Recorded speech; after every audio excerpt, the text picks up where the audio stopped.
Sao cà phê mạnh thế, cà phê đắng thế. Un slow coffee qui va couler goutte à goutte. Les premiers plants sont amenés par la France, c'est quand même quelque chose qui se développe vraiment par le Vietnam après son indépendance.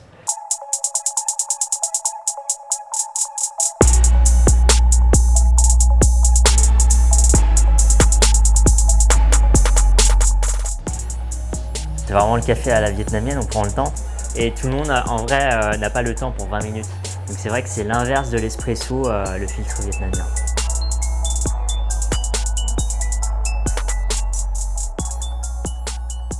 Nous, ce qu'on dit toujours aux gens qui connaissent pas du tout le café vietnamien, c'est forcément de le découvrir dans la forme la plus classique, c'est-à-dire en café fine, donc noir ou avec du lait concentré, chaud ou froid.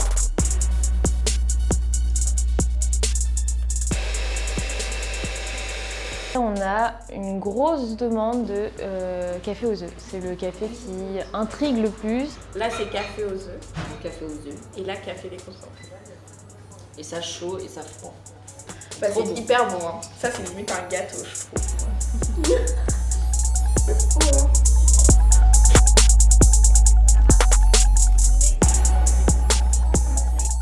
Trong tâm trí mình là cà phê Việt ngon nhất là chỉ là những cái quán cà phê vỉa hè có ngày xưa ấy.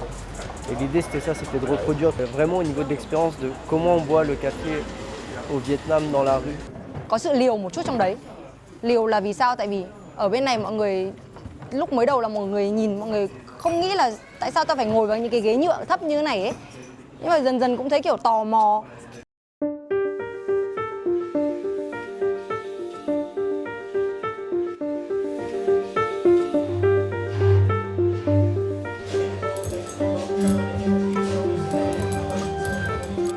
Pour nous, le café, ça reste quelque chose par rapport à son histoire entre la France et le Vietnam. Et comme je suis français d'origine vietnamienne, on essaie de travailler un peu une histoire, une culture un peu entre les deux. On est vraiment content puisque ça fait vraiment découvrir une autre partie de la culture vietnamienne qui était un peu moins connue.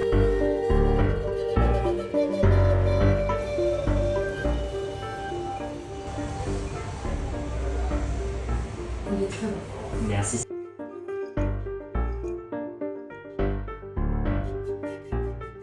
C'est vrai qu'il y avait 8 ans, on était, comme on était seuls. Mais maintenant, il y a une quinzaine de coffee shops vietnamiens à Paris, si je ne me trompe pas. Au courant qu'un certain nombre est en train d'ouvrir, que d'autres ont ouvert en dehors de Paris.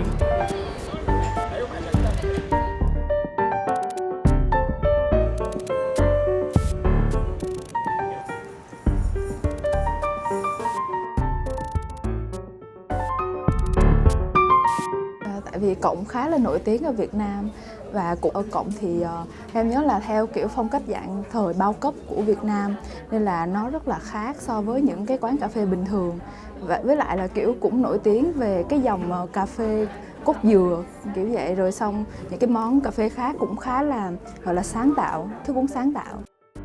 Khi cậu đến Paris thì điều quan trọng không chỉ là cậu muốn mở rất nhiều cửa hàng ở Paris, mà là cậu muốn mang theo cả một câu chuyện văn hóa về văn hóa Việt, về tinh thần Việt và về cà phê Việt tới cho những người Việt trước ở nước ngoài và cũng như là bạn bè quốc tế ạ. Thì ở đây cổng giống như là một kiểu cầu nối truyền tải giữa văn hóa Việt Nam, giữa lòng châu Âu.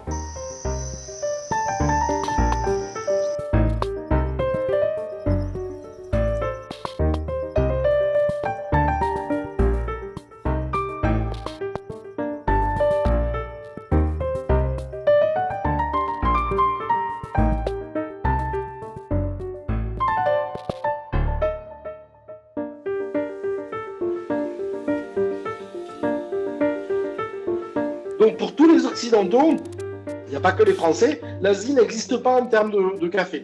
Notre représentation qui a été fabriquée par les marques, c'est les marques qui ont construit notre imaginaire. Et c'est là le paradoxe. Et la conséquence, c'est que le café asiatique, en général, ne peut pas être valorisé comme un café d'origine.